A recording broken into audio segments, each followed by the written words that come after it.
พี่ก็ได้รองท้องไว้ก่อนเลย40 แต้มไม่ได้รองฟรีเรามีค่าเบี้ยเลี้ยงให้พี่เลข6 ตัวตอนนี้พวกผมจ่ายค่าเครื่องบินไว้ให้หมดแล้วพอหลักฐานมันชัดแบบนี้เนาะแล้วเดี๋ยวมีเส้นทางการเงินที่ไอรอเปิดเมื่อวานมีเส้นทางการเงินที่ผมเปิดเมื่อวานด้วยเช่นกันมาเสริมอีกเนี่ยมันจะเป็นไปได้ยังไงที่อนุวินิจฉัยชุดที่36เห็นทั้งหมดนี้แล้วบอกว่าไม่มีใครทำความผิดเลยแม้แต่คนเดียวก็มีคนออกมาบอกว่าผมไม่มีเส้นทางการเงิน ผมไม่มีหลักฐานอ๋อมีฮะเส้นทางการเงินก็มีระดับหนึ่งนะครับพูดคุยกันต่อเลยฮะเอาเป็นว่าหลักฐานผมถามไอ้คลิปวิดีโอกล้องวงจรปิดแค่นั้นนะมันเพียงพอหรือเปล่าครับคือจริงเท็จแค่ไหนผมไม่รู้นะแต่มันพอแหละฮะหลักฐานคือหลักฐานเรามีหลากหลายและความจริงผมเชื่อว่าหน่วยงานตรวจสอบเข้าถึงหลักฐานมากกว่าเราอีกหลายเท่านะครับแต่อยากจะชวนคิดก่อนว่าตอนนี้หลักฐานมันต้องชัดแค่ไหนเพราะว่าทุกครั้งเวลาผมเปิดหลักฐานมาเนี่ยก็จะมีบางคนมาคอมเมนต์ประมาณว่าให้ศาลเขาไปว่ากันไหมทำไมถึงต้องเอามาเผยแพร่ต่อสาธารณะก็ต้องบอกว่าสิ่งที่เราทำอยู่ณเวลานี้เนี่ยเพราะเรากังวลว่าเรื่องนี้จะไปไม่ถึงศาลเพราะว่าตอนนี้เรื่องนี้เนี่ยอยู่ในมือหน่วยงานตรวจสอบก็คือกกต.ซึ่งกกต.เนี่ยมีหน้าที่ในการตัดสินใจว่าจากข้อกล่าวหาที่เข้ามาเนี่ยจะส่งเรื่องต่อไปที่ศาลเพื่อให้ไปตัดสินหรือว่าจะยกคำร้องไปเลยนะครับก่อนหน้านี้เนี่ยมันเคยมีคณะกรรมการไต่สวนชุดหนึ่งชื่อว่าคณะไต่สวนชุดที่26ทำงานร่วมกันระหว่างกกต DSI นะครับไปสืบค้นข้อมูลมาสืบสวนสอบสวนมาและมีข้อสรุปว่ามีผู้ที่เขาเห็นว่ามีมูลความผิดเนี่ย229 คน130 คนเป็นสว90 กว่าคนเป็นเครือข่ายนักการเมืองพรรคการเมืองนะครับและเขาก็เห็นว่ากกตที่เป็นคณะกรรมการ7 คนเนี่ยควรจะส่งเรื่องของ229 คนนี้ไปที่ศาลนี่คือคณะไต่สวนชุดที่26แต่ว่ากกตณเวลานี้เนี่ยยังไม่ได้มีมติส่งเรื่องไปที่ศาลแล้วได้มีการตั้งอนุขึ้นมาชื่อว่าอนุกันกรองชุดที่36อีกคณะหนึ่งบอกว่า229 คนเนี่ยไม่มีความผิดเลยนะครับดังนั้นเนี่ยเราก็เลยมีความกังวลว่ากกตเนี่ยอาจจะมีการยกคำร้องทำให้เรื่องนี้มันไปไม่ถึงศาลแล้วก็ตัดตอนให้คดีโกงสวเนี่ยจบแค่ขั้นตอนนี้นะครับดังนั้นใครที่มาคอมเมนต์ว่าค่อยไปว่ากันไหมในชั้นศาลเนี่ยก็ต้องสื่อสารกลับไปว่าที่ออกมาพูดตอนนี้เพราะกลัวว่าเรื่องจะไปไม่ถึงศาลท่านคณะชุดที่36ท่านไต่ตรองแล้วเนี่ยครับว่ามันไม่เข้าก็เดี๋ยวจะนำเสนอหลักฐานให้ดูนะครับว่าการที่อนุชุดที่36บอกว่าไม่มีใครทำความผิดเลยเนี่ยมันดูจะค้านสายตาสังคมมากเพราะว่าเรามีหลักฐานที่มันบ่งบอกถึงการกระทำความผิดของหลายคนที่ชัดเจนทีนี้ก่อนจะเข้าสู่หลักฐานเนี่ยประโยคสุดท้ายคือว่าดังนั้นเนี่ยพอมันอยู่ที่กกตเนี่ยผมต้องย้ำว่าในเชิงหลักกฎหมายเนี่ยกกตเขาไม่ได้ต้องพิสูจน์จนสิ้นข้อสงสัยนะว่าคนนี้ผิดถึงจะส่งเรื่องไปที่ศาลแค่มีหลักฐานอันควรเชื่อได้ว่าอาจจะมีการทำการทุจริตเกิดขึ้นเนี่ยก็ต้องส่งเรื่องไปที่ศาลแล้วดังนั้นเนี่ยมันไม่ได้ต้องถึงขั้นชัดเจน 100% ฟันธงว่ามีการทำผิดแน่นอนไม่ต้องถึงขั้นสิ้นข้อสงสัยถูกต้องไหมฮะแต่ขอให้มีหลักฐานอันเชื่อได้ว่าส่วนเชื่อได้ว่าเนี่ยศาลท่านพิจารณาครับนี่คือหลักฐานแล้วท่านไปถูกครับถูกไหมฮะถูกครับซึ่งถ้าถามว่าหลักฐานมีอะไรบ้างเนี่ยเยอะมากคงเปิดไม่ทั้งหมดในวันนี้แต่ว่าจะขออนุญาตพาไปดูคลิปเสียงคลิปหนึ่งเป็นคลิปเสียงของณเวลานั้นคือเป็นผู้สมัครสวจากนครพนมซึ่งอยู่ใน229รายชื่อนี้ด้วยเนี่ยที่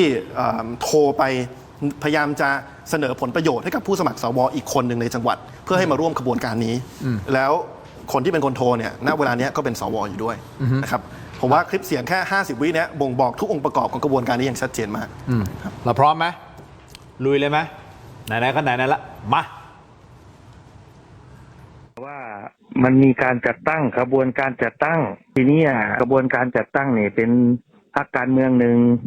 ซึ่งยุ่งกับยาเสพติดคือจัดตั้งหลายจังหวัดมากเลยคะแนนจัดตั้งมาเรียบร้อยทุกอย่างมันเป็นค่าใช้จ่ายหมดที่ก็ได้รองท้องไว้ก่อนเลย40 แต้มไม่ได้รองฟรีเรามีค่าเบี้ยเลี้ยงให้พี่เลข6 ตัวตอนนี้พวกผมจ่ายค่าเครื่องบินไว้ให้หมดแล้วกลุ่มนครพนมน่ะค่าเครื่องบินค่าโรงแรมผมเตรียมไว้หมดแล้วก็คืออย่างนี้อังยี่นะถ้าพี่พร้อมที่จะเป็นผู้ช่วยแจ้งมาซึ่งมีเงินเดือนให้อยู่แล้วเนี่ยซึ่งระยะเวลา5 ปีที่ผมสรุปง่ายๆนะ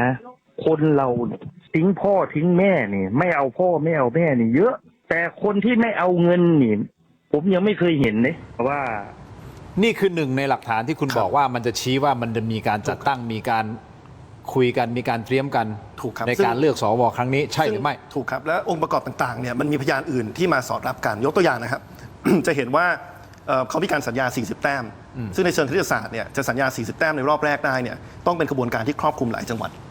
นะครับซึ่งก็สอดรับกับที่เราได้รับข้อมูลส่วนอื่นมาว่าขบวนการนี้ไม่ได้จำกัดอยู่แค่จังหวัดใดจังหวัดหนึ่งครอบคลุมหลายจังหวัด2มีการเสนอ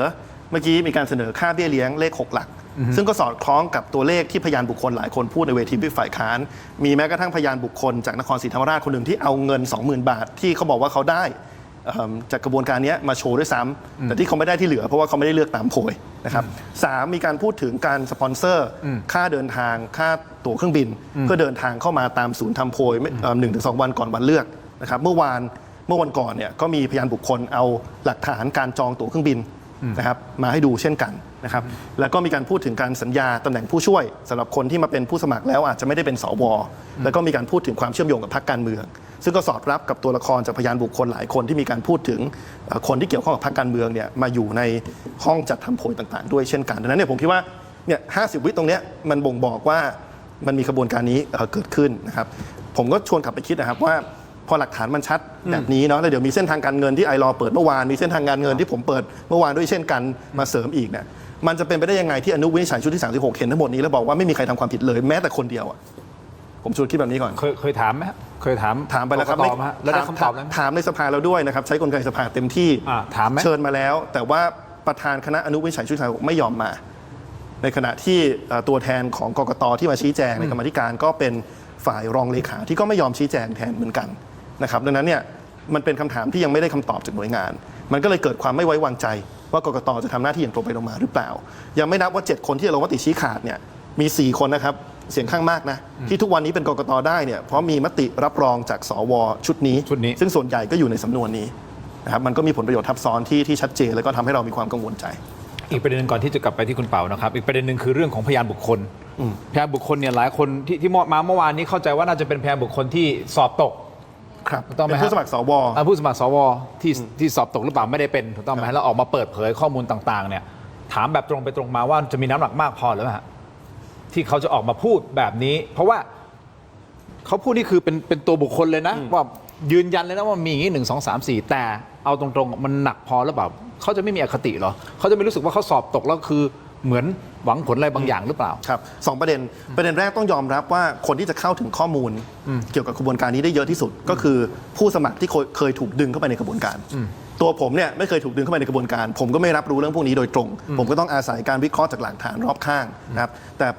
ผู้สมัครสวหลายคนที่ถูกดึงเข้าไปเนี่ยเขาก็จะอยู่ในเหตุการณ์แล้วก็สามารถเล่าให้ฟังได้ดังนั้นต้องยอมรับตรงนี้ก่อนนะครับประเด็นที่2เนี่ยคือเราก็คงไปฟันธงเจตนาของแต่ละคนไม่ได้หรอกว่าเป็นเพราะอะไรที่เขาเอาข้อมูลมาเปิดเผยแต่ผมคิดว่าเราพิจารณาตัวสาระของ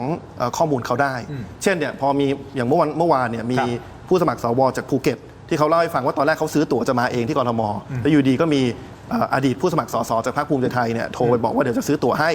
นะครับเขาก็มีหลักฐานให้ดูว่าตั๋วใหม่มันเป็นยังไงแล้วก็เขาบอกว่าพอมาถึงกทมเนี่ยมีการไปล่องเรือทานข้าวเย็นกันเขาก็เอารูปมาให้ดูว่ามีรูปเขากับรูปนักการเมืองดังกล่าวเนี่ยอยู่บนเรือนะครับดังนั้นเนี่ยโอเคแหละเพื่อให้ความเป็นธรรมอาจจะไปล่องเรือกันด้วยเหตุผลอื่นเราก็ไม่รู้แต่มันก็พอมีหลักฐานที่พอมายืนยันว่าคำพูดของเขาเนี่ยไม่ได้เป็นคำพูดลอยๆหรือแม้กระทั่งเวลาบอกว่ามีใครอยู่ในห้องไหนทำโพยเนี่ยผมไปรวบรวมมาแล้ว7ศูนย์ทำโพยนะครับสไลด์ที่14นะครับ7ศูนย์ทำโพยเนี่ยโรงแรมกรุงศรีริเวอร์อยุธยาโรงแรมทาราแกรมปทุมธานีเนี่ยคื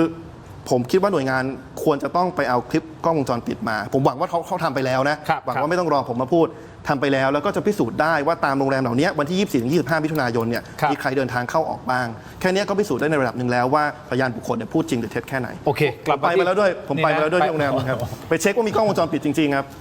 บไปเองมีเองเห็นคลิปไม่ได้แต่ว่าเช็คได้ว่ามีกล้องอย่างน้อยมั่นใจว่ามีกล้องมีพยานท่านหนึ่งที่บอกว่าตอนเขาไปให้การเนี่ย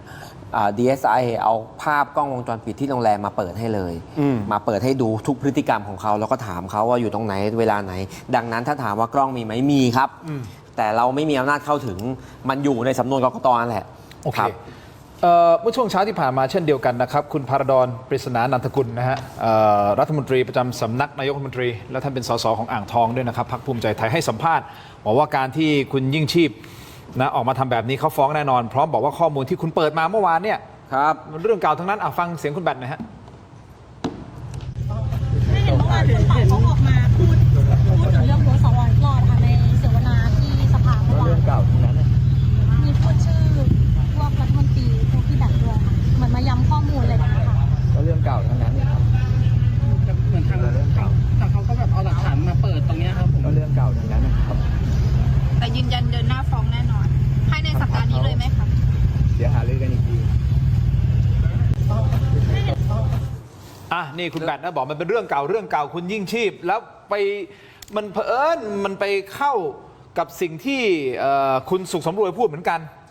นะนี่ออกมาพูดมันช้าไปหน่อยหรือเปล่าคุณไอติม2 ปีค่อยมาพูดเอาข้อมูลที่เขาพิสูจน์มาแล้วพูดจบไปแล้วพิสูจน์มันจบไปแล้ว